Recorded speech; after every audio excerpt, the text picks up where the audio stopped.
శ్రీ అయి నమ, శ్రీకృష్ణాయ నమ, శ్రీ లక్ష్మీ నృసింహాయ నమ, శ్రీ పరకాల యతీంద్ర మహాదేశికాయ నమ. మనం కొన్ని జాతకాలు చూస్తూ ఉంటాం.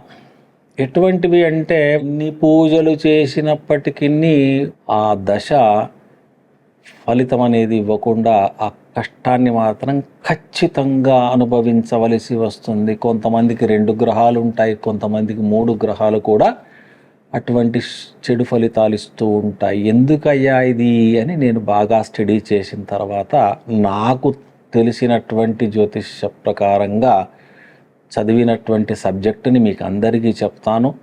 ఆయా దశలు, ఆయా లగ్నాలకి ఆయా స్థానాధిపతులు ఆ స్థానంలో ఉంటే ఆ దశ ఎప్పుడైతే ఆ అంతర్దశ కానీ, దశ కానీ, విదశ కానీ, సూక్ష్మదశ కానీ వచ్చినప్పుడు వాళ్ళకి కష్టాలు వస్తాయి.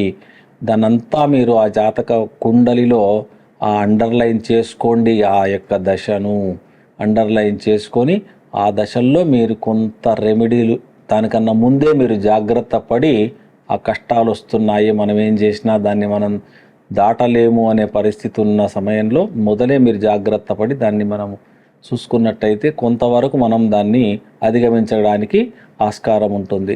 ఎట్లా అంటే ఉదాహరణ ఒక్కొక్క లగ్నానికి నేను చెప్తాను.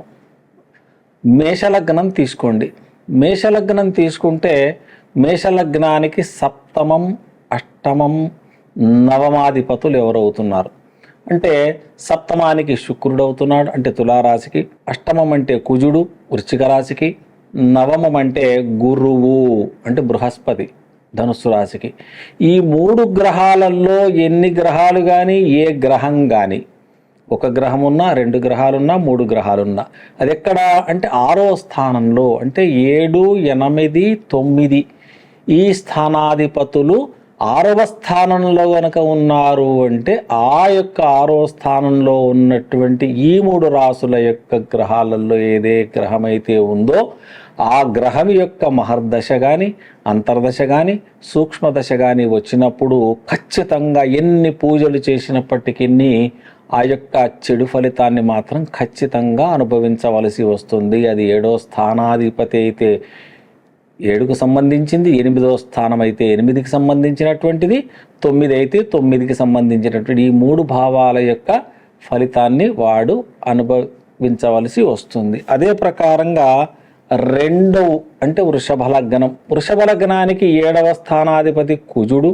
8వ స్థానాధిపతి గురువు, 9వ స్థానాధిపతి శని. ఈ 3 గ్రహాలు ఎక్కడుండాలి అంటే 6వ స్థానం తులారాశిలో ఉండాలి. తులారాశిలో గనక ఈ 3 గ్రహాలు వృషభ లగ్నం వాళ్ళకి ఈ 3 గ్రహాల్లో ఏదేని గ్రహం ఉంది అంటే ఆ గ్రహం యొక్క దశ వచ్చినప్పుడు మీరు జాగ్రత్త పడండి. అదే ప్రకారంగా మిథున లగ్నం. మిథునానికి 7, 8, 9 అధిపతులు గురు, శని అవుతున్నాడు అంటే 2 గ్రహాలు ఇక్కడ.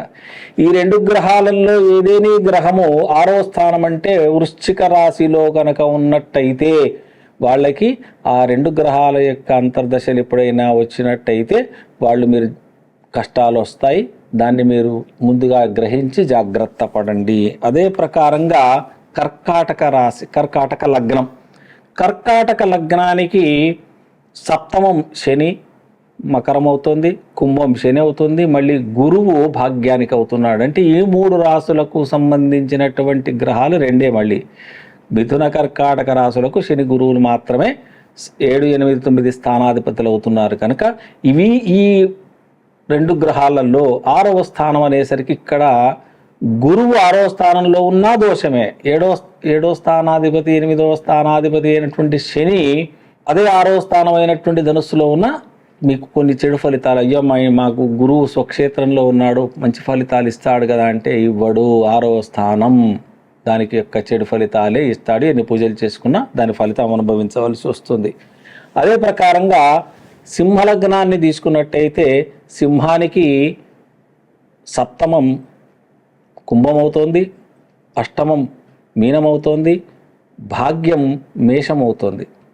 అంటే ఈ కుజుడు, గురువు, శని ఈ 3 గ్రహాల్లో ఏదేని గ్రహం మకరంలో ఉన్నట్టయితే ఖచ్చితంగా ఆ యొక్క దశ అంతర్దశ వచ్చినప్పుడు చెడు ఫలితాలు ఇవ్వడానికి ఆస్కారం ఉంది. కష్టాలు ఇస్తాడు, దాన్ని మీరు అనుభవించవలసి వస్తుంది. ఇక కన్యాలగ్నం, కన్యాలగ్నానికి సప్తమాధిపతి గురువు, అష్టమాధిపతి కుజుడు, నవమాధిపతి శుక్రుడు అవుతున్నాడు. అంటే ఈ 3 గ్రహాల్లో ఏదేని గ్రహము 6వ స్థానం అంటే కుంభరాశిలో కనుక వచ్చారు అంటే ఖచ్చితంగా ఆ యొక్క దశ కొంచెం చెడుగా నడుస్తుందని భావించాలి. 7వది తులాలగ్నం. తులాలగ్నము లగ్నానికి సప్తమాధిపతి కుజుడు, అష్టమాధిపతి శుక్రుడు, తనే స్వయంగా అధిపతి అవుతున్నాడు.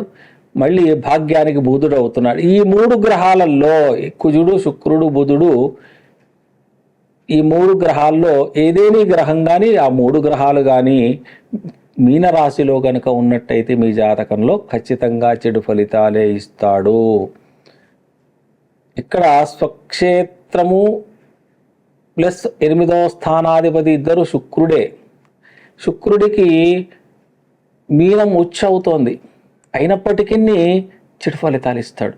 అది ఆ యొక్క స్థానం యొక్క ఫలితం, అది ఖచ్చితంగా అనుభవించవలసి వస్తుంది. ఇక్కడ వృశ్చిక లగ్నానికి సప్తమాధిపతి శుక్రుడు, అష్టమాధిపతి బుధుడు, నవమాధిపతి చంద్రుడు. ఈ 3 గ్రహాల్లో ఏదేని గ్రహము 6వ స్థానం అంటే మేషరాశిలో కనుక ఉన్నట్టయితే ఆ యొక్క దశ చెడుగానే వస్తుంది. ఇక ధనుస్సు 9వ రాశి. ధనుస్సు లగ్నంలో జన్మించినటువంటి జాతకులకి 7వ స్థానాధిపతి బుధుడు, 8వ స్థానాధిపతి చంద్రుడు, 9వ స్థానాధిపతి సూర్యుడు అవుతున్నాడు. అంటే ఈ 3 గ్రహాల్లో ఏదేని ఒక గ్రహం కానీ 2 గ్రహాలు కానీ ఈ 3 గ్రహాలు కానీ 6వ స్థానం అంటే వృషభ రాశిలో కనుక స్థిరమై ఉన్నట్టయితే ఆ దశ అంతర్దశ వచ్చినప్పుడు మీరు జాగ్రత్త పడవలసి వస్తుంది. ఆ తర్వాత మకరం 10వ లగ్నం. మకర లగ్నానికి సప్తమాధిపతి చంద్రుడు, అష్టమాధిపతి సూర్యుడు, భాగ్యాధిపతి బుధుడు. ఈ 3 గ్రహాల్లో ఏదేని గ్రహం, ఇక్కడ చూడండి మళ్ళీ 6వ స్థానాధిపతి భాగ్యాధిపతి ఇద్దరు బుధులే అవుతున్నారు.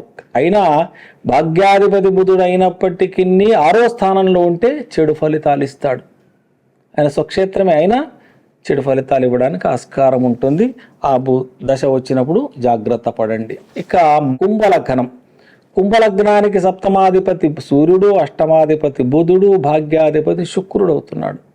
ఇక్కడ ఈ 3 గ్రహాల్లో ఏదేని గ్రహం కర్కాటక రాశిలో ఉంటే, కుంభలగ్నం వాళ్ళకి కర్కాటక రాశిలో సూర్యుడు, బుధుడు, శుక్రుడిలో ఏదేని ఒక గ్రహము కర్కాటక రాశిలో ఉంటే ఆ దశ ఆ అంతర్దశ కానీ వచ్చినప్పుడు కొంచెం జాగ్రత్త పడడం మంచిది. 4వ స్థానాధిపతి ఇద్దరు కూడా శుక్రుడే అయినప్పటికీ వాళ్ళకి కష్టాలు రావడానికి ఆస్కారం ఉంటుంది.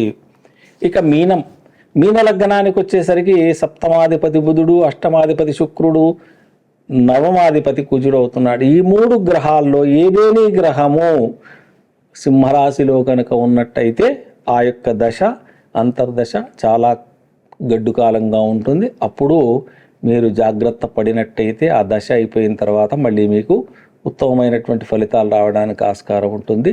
దీన్ని మీరు బాగా మీ జాతకాలు నేను స్క్రీన్ మీద మొత్తం 12 లగ్నాలకి ఏ గ్రహం అనేది నేను స్క్రీన్ మీద ఫోటోలు ఇస్తూ ఉంటాను. మీ జాతకంలో మీ లగ్నానికి ఏ లగ్నమో చూసుకొని ఆ లగ్నాన్ని మీరు స్క్రీన్ షాట్ తీసుకొని ఆ 3 గ్రహాల్లో ఏ గ్రహం 6వ స్థానంలో ఉందా ఒకవేళ ఉన్నట్టయితే ఆ దశలు ఎప్పుడెప్పుడు వస్తున్నాయో మీ జాతకంలో టిక్కు కొట్టుకొని అండర్లైన్ చేసుకొని అక్కడ మీరు జాగ్రత్త పడినట్టయితే మీకు కష్టాల నుంచి దూరం కావడానికి ఆస్కారం ఉంటుంది. దీని ఒకసారి కాకుంటే 2 సార్లు 3 సార్లు మీరు యొక్క వీడియోని చూసి దాన్ని బాగా నిదానంగా దాన్ని అర్థం చేసుకొని యొక్క అండర్లైన్ చేసి పెట్టుకున్నట్టయితే ఆ దశల్లో మీరు దశల కన్నా ముందే మీరు జాగ్రత్త పడతారు. బాగా జాగ్రత్త పడి ఆ దశ వచ్చిన తర్వాత భయపడకుండా ఎదుర్కొనే ధైర్యం మీలో వస్తుంది కనుక ఈ విషయాన్ని నేను మీ అందరి ముందు పెడుతున్నాను. దీంట్లో ఇంకా ఏమైనా లోపాలు ఉంటే చూసుకోవచ్చు మీరు. జయ శ్రీకృష్ణ.